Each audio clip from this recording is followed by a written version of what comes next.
یەکێتی نووسەرانی کورد لە قیسلێمانی کۆڕێک بۆ نووسەر ئەیوب کۆخا ڕۆستەم بە ناونیشانی حاجی قادری کۆیی ماڵێک بۆ شعر هاوارێک بۆ نیشتیمان ساز دەکات. هاوکارمان ڕێژنە ڕزگار زانیاری زیاترمان دەربارەی کۆڕەکە دەداتێ. ڕێژنە سڵاو لێبێ.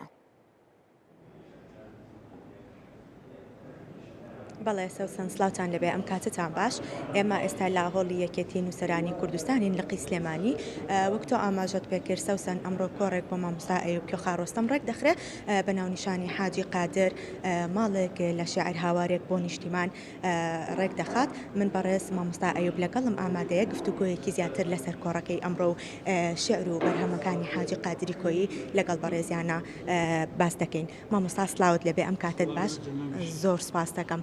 بیرۆکەی سازدانی ئەم کۆڕە لە چێوە سەرچاوی گرتووە ئەمە لەلایەن بەڕێستانەوە پێشنیاری بۆ کرایە خود لەلایەن یەکێتی نووسەرانی کوردستان لە قیسلێمانیەوە. وڵا یەکێتی نووسەرانی کوردستانی جارێکی تیژوە بڵێ یەکێتی نووسەرانی کورد ڕاگەاندراوێکیان هەبوو بۆ ساڵی نوێ بەرنامی کۆڕەکانیان بابەت وەرەگەن بە منیشیان وت منیش پێم باش بوو بابەتێکم بۆ ناڵێتتر بابەتەکەیان کرد بەرکوڵی چالاکیەکانیان بەرنامەکە لای ئەوانەوە دانراو من تەنیا ئەوەیە قسەکەم. تا ئامانج لە ڕێخستنی کۆڕێکی لەم شێوەیە بۆ کۆی بەرهەمەکانی حاجی قادری کۆیی چی بوو؟ خۆی زیاتر کۆڕەکە بەڕاستی باز لە ڕیشاڵەکانی بیری نەتەوەی و نیشتمانیەکە لە شاری کوردیە. بەڵام ئیتر بابەتەکە زیاتر لای حاجی قادر کۆ بێتەوە چونکە ئێمە توانین حاجی قادر کۆی بە مامۆسایەکی بیری نەتەوەی دابنین. چەندە شاعرە ئەوەش سیاسی بە ئەوەش خاوەن فکر بۆ بەڕاستی ئەتوانین بڵێن حاجی قادر دوو کەسە تا لە کوردستان بوو شاعر بوو کە چووە ئەستەمبۆڵ لەوێ زیاتر بەڕاستی لەنەوە فکری نەتەوەی و نیشتمانیە هەندانی خەڵک بەڕاستی وریاکردنەوەی خەڵک و شیارکردنەوەی کۆمەڵی کوردەواری بەو چەوسانەوەی لەسەرەتی داواکردنی ملەتی کورد بۆ یەک بگرێ بۆ بەخەونە نیشتمانی و نەتەوەیەکانی ئاشنا ببێ لەبەرەوە حاجی قادر وەکو وتم دوو حاجی قادرە یعنی لە کوردستان بە جۆرێک لەوێ بە جۆرێک. مامۆستا ئەمە بپرسم حاجی قادری کوێی حاجی قادری کۆیی ببوورە لە کوێی ماڵێک لە شاعر هاوارێک بۆ نیشتیماندایە. ماڵی شعری حاجی قادری کۆیی زۆر ئاوەدانە هەموو بابەتە باوەکانی سەردەمی خۆی داوێتی لە قاپیەکانی چۆتە ژوورەوە زۆر بە جوانی کاری لە ماڵەکانە کردووە. بەڵام من زیاتر مەبەسم ئەو ڕیشاڵە نەتەوەییە لە شعری کوردیا لە سەرەتاوە کە چۆن لای حاجی قادر ئەبێ بە فکر بەڕاستی ئەبێ بە فکر نمایە بۆ فکری نەتەوەی زیاتر مەبەست بەوەی. بە بۆچوونی بەڕێستان حاجی قادری کۆیی لە نێو ئەدەبیاتی کوردیا وەک پێویست ئاوڕێ لێدراوەتەوە؟ نەخێر نەک ئەو هیچ کەسێک ناو کوردە لە هەستیارانی کورد وەکو پێویست نیوەی پێویستی ژاوڕیان لێ نەدراوەتەوە. تا ئێستا ئێمە سامانی نەتەوەی خۆمان لە شعر و ئەدەبیات و عرفان بە باشی نەناسی و ئیشکراوە ئەمە ناڵێن هیچ ئیشکراوە و بەردەوامیژە کرێ بەس تا ئێستا زۆری ماوەکە ئەمە لە حاجی قادر و لە نمونونەکانی حاجی قادر زیاتر تێبکەین و بە بەرهەمەکانیان ئاشنا ببین و بیانکەین بە دلیلی کارکردن هیچ نەبێ ئەوەی ئەو داوای کردووە ئێمە پێڕێی بکەین بەڕاستی.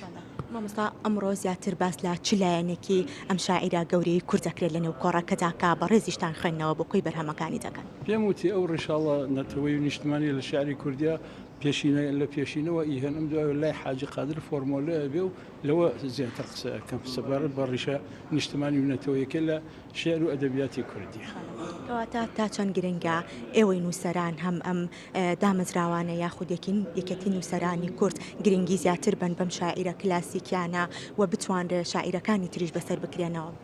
ئێمە سامانێکی زۆر گەورەمان گەنجینەیەکی پڕ بەهامان یا هیچ دڕ و مرۆریەکی شعر نییە لای ئێمە نەبێ بەڵام داخەکەم ماڵەکانی شعری کوردی تاریکن یعنی پێویست وەکو نیوەی پێویستی ڕۆشن نەکراونێتەوە پێویست بە ڕۆشنکردنەوەش بۆ نەبێت بچی چرا داگرسێنی پێویست بە خوێندنەوەی نوێیەکە باقلی سەردەم بەڕاستی پێویست بە چاپکردنی تێکستەکانەکە ئاوردانەوە لیان پاراستنیان لە فەوتاندن و هەروەها بزانین ئەوان لەگەڵ هینەکانیان شاعیرەکانی نەتەوەکانی تر بەڕاست چیان کردووە ئایا لە چه ئاستێکی ئەوانە وەستاوە ئایا شعر و ئەدەبیاتی کوردی لەو سەردەمان لەکوێ شعر و ئەدەبیاتی فارسی و عەرەبی و تورکی و دەوروبەرمان وەستاوە. بەڵێ ئێمە ئەبێ زیاتر لەو بوارە کار بکەین. بە دەرفەتی دەزانم پرسیارێک لا بەڕێستان بکەم بەرهەمێنیۆتانیا خۆت کاری داهاتووی بەڕێستان چییە بێت؟ وڵایی نازانم شتێکم بەدەستێ بەس حەز ناکەم جارێ باسی کەم ئینشەڵڵا بۆ کاتی خۆی. تەمەن و تەندروستی بزانین چیەکە. بە هیوای تەندروستێکی باش و تەمەندرێژی مامۆستا ئێوە لەگەڵ یەکێتی نووسەرانی کورتان کورد لە پلانتانایە کە شاعیرانی تری کلاسیک و هاوچەرخیش لێرە بتوانن پلانێکی واتان هەبوو کە بتوانن کۆڕێکیش بۆ ئەوانە ڕێک بخرێت و ساز بکرێن. من لە دەستەی نووسەران نیم یان لە دەستەی بەڕێوەبەر نیم ئەندامێکی یەکێتی نووسەرانم ئەوە خۆیان ئەزانن بەس ئێمە تابان پێشنیارمانەیە قسەمانەیە لەگەڵیان بەڵێ پلانیان هەیە ئینشاءڵڵا وا ئەبێ کە ساڵی 2025 قەڵەباڵغێکی باشی پێوە بێ لە چالاکیەکانی نووسەران. زۆر سواز بۆ مامۆستا ئەیوب کۆخاڕۆستەم کە بەڕێزیان ئەمڕۆ لێرە لە یەکێتی نووسەرانی کورد لە قی سلێمانی کۆڕەکە بەڕێوە دەبن و باس لە شارەکانی مامۆستای گەورەی کورد حاجی قادری کۆیی و کۆی بەرهەمەکانی حاجی قادری کۆیی لێرە دەکرێت و پاشکەمێکی تر بە ئامادەبوونی ژمارەیەکی زۆر لە نووسەران لێرە کۆڕەکە بەڕێوە دەچێت. ڕێژنە سپاس بۆ زانیاریەکانت.